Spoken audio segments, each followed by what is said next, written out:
Assalamualaikum warahmatullahi wabarakatuh. Perkenalkan, nama saya Hopipa Dewi Iriani. Saya dari kelas 1A Prodi S1 Keperawatan di Universitas Muhammadiyah Tasikmalaya. Tujuan pembuatan video ini bertujuan untuk menyelesaikan salah satu tugas mata kuliah, yaitu Agama Islam Kemuhammadiyahan. Di sini saya akan sedikit menjelaskan tentang hakikat ibadah haji. Di sini ada pengertian ibadah haji. Arti kata haji berasal dari bahasa Arab haja yahujju hujan, yang berarti qasada, yakni bermaksud atau berkunjung. Sedangkan dalam istilah agama, haji adalah sengaja berkunjung ke Baitullah Al-Haram atau Ka'bah di Makkah Al-Mukarramah untuk melakukan serangkaian amalan yang telah diatur dan telah ditetapkan oleh Allah Subhanahu wa taala sebagai ibadah dan persembahan dari hamba kepada Allah Subhanahu wa taala dengan semata-mata mengharapkan ridhonya. Nah, yang selanjutnya ada sejarah haji. Di sini saya akan membacakan sejarah singkat ibadah haji.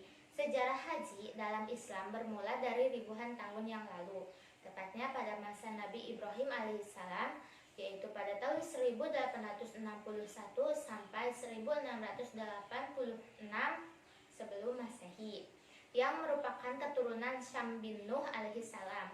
Literatur yang ada di dalam Khasanah Islam menjelaskan bahwa Nabi Ibrahim alaihissalam lahir di Ur Kasdim, sebuah kota penting di Mesopotamia.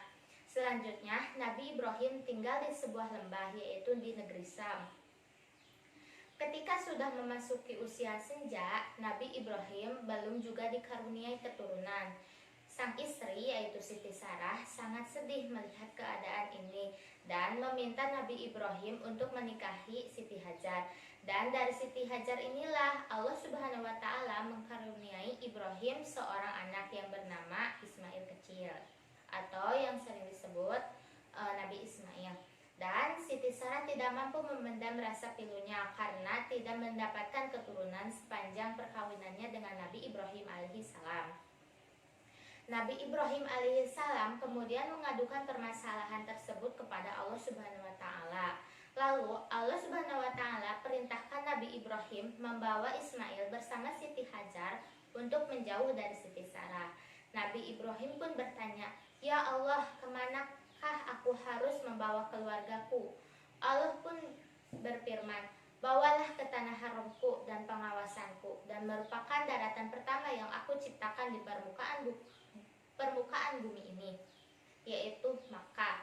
Lalu malaikat Jibril alaihissalam turun ke bumi membawa kendaraan cepat.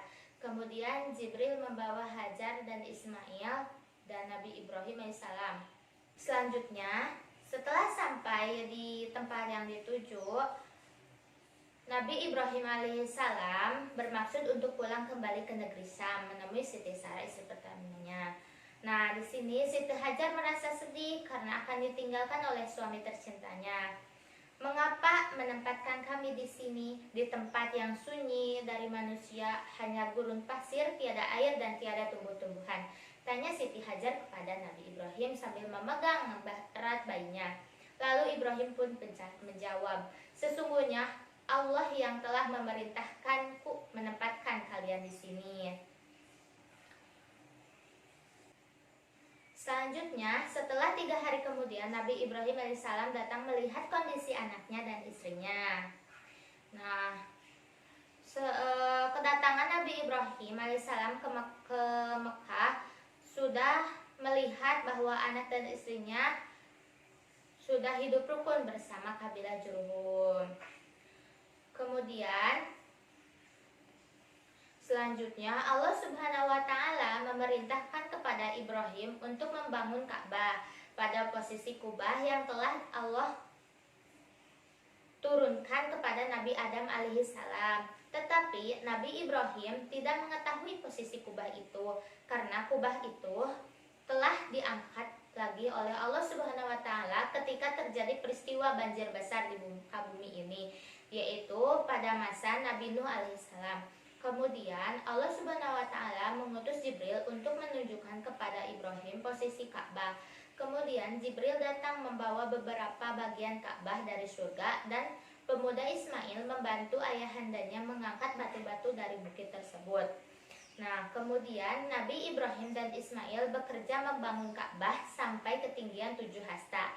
Jibril lalu menunjukkan kepada mereka posisi Hajar Aswad. Kemudian Nabi Ibrahim meletakkan Hajar Aswad pada posisinya semula. Lalu Ibrahim membuatkan 2 pintu Ka'bah, yaitu pintu pertama terbuka ke timur dan pintu kedua terbuka ke barat. Ketika selesai pembangunan Ka'bah, Nabi Ibrahim dan Ismail melakukan ibadah haji pada tanggal 8 Zulhijjah. Jibril turun menemui dan menyampaikan pesan kepada Ibrahim.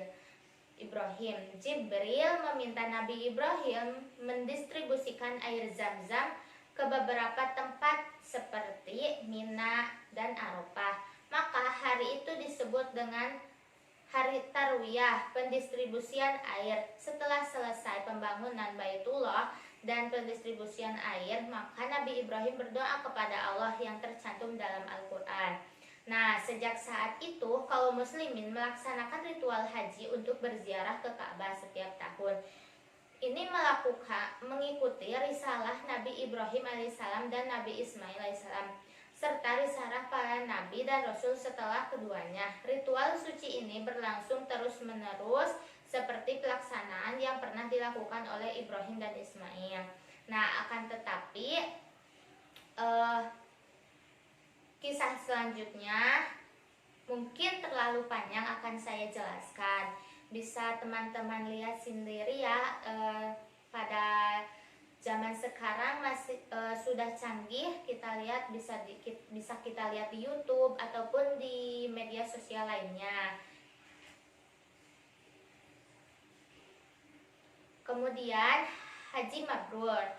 Nah, ada beberapa hal yang hendaknya dilaksanakan jika seseorang menghendaki haji yang mabrur. Yang pertama, ketika seseorang akan berniat melaksanakan ibadah haji, hendaknya membayar ongkos naik haji dari harta yang harus benar-benar terhindar dari sesuatu yang haram ataupun subhat. Hal ini menjaga kebarokahan dari perjalanan ke tanah haram, di mana tidak ada yang merasa dirugikan secara finansial oleh si calon haji. Kemudian yang kedua, pentingnya memiliki kemampuan keilmuan yang sesuai. Inilah pentingnya kenapa seseorang yang hendak melaksanakan ibadah haji hendaknya mengikuti pelatihan manasik haji, baik yang dilaksanakan oleh kelompok bimbingan ibadah haji ataupun yang dilakukan oleh Kementerian Agama sebagai penyelenggaraan. Kemudian, hal terpenting yang terakhir adalah bagaimana ketika seseorang sepulangnya dari menunaikan ibadah haji bukan hanya saja mampu menjaga ketakwaannya kepada Allah Subhanahu wa taala melalui ibadah-ibadah secara vertikal, tetapi juga harus mampu menjaga hubungannya sesama manusia secara horizontal, sehingga sepulangnya dari ibadah haji memiliki hubungan yang lebih baik dari yang sebelumnya. Nah, haji adalah perjalanan keimanan dan ketakwaan bagi setiap muslim di seluruh penjuru dunia. Maka hendaknya dilaksanakan dengan ketentuan yang telah disyariatkan oleh Allah Subhanahu wa taala. Kemudian ada hikmah ibadah haji. Yang pertama, menyempurnakan keislaman, kemudian menghapus dosa, melipat gandakan pahala, meningkatkan iman dan takwa kepada Allah Subhanahu wa taala, memperoleh maghfirah dan ampunan dari dosa dan noda. Kemudian terkabulnya doa dan permohonan, memperoleh kesuksesan hidup dan balasan surga, mempersatukan dan mempersaudarakan umat Islam. Yang selanjutnya, makna spiritual ibadah haji bagi kehidupan sosial. Dalam konteks kehidupan kita, seseorang yang haji adalah pribadi yang bergerak dalam mengecewakan nilai-nilai ketuhanan di muka bumi, bergerak dari perilaku yang penuh dengan kemaksiatan menuju perilaku yang penuh rahmat. Kemudian kita sadar bahwa kita tidak punya apa-apanya di hadapan Allah, tidak ada yang perlu disombongkan. Kita diajak untuk lebih mengenal diri kita sebagaimana asal kata Arafah yang bermakna mengenal diri. Dalil yang terkenal di kalangan sufi yaitu man arafa nafsuhu faqad arafah rabbahu. Siapa yang kenal dirinya akan kenal siapa Tuhannya. Nah, haji memang dilakukan di tanah suci, tetapi sejatinya haji itu dilakukan di tanah air. Rukun dan syariatnya dilakukan di Makkah, tetapi aplikasi haji itu dilakukan di negaranya masing-masing. Contohnya di negara Indonesia, haji yang penuh dengan makna paripurna itulah sesungguhnya makna spiritual ibadah haji, bukan hanya sekedar bergelar haji ataupun hajjah. Wallahu alam.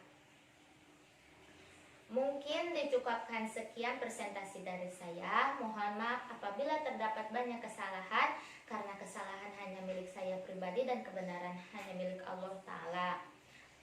Billahi taufiq wal hidayah. Wassalamualaikum warahmatullahi ta'ala wabarakatuh.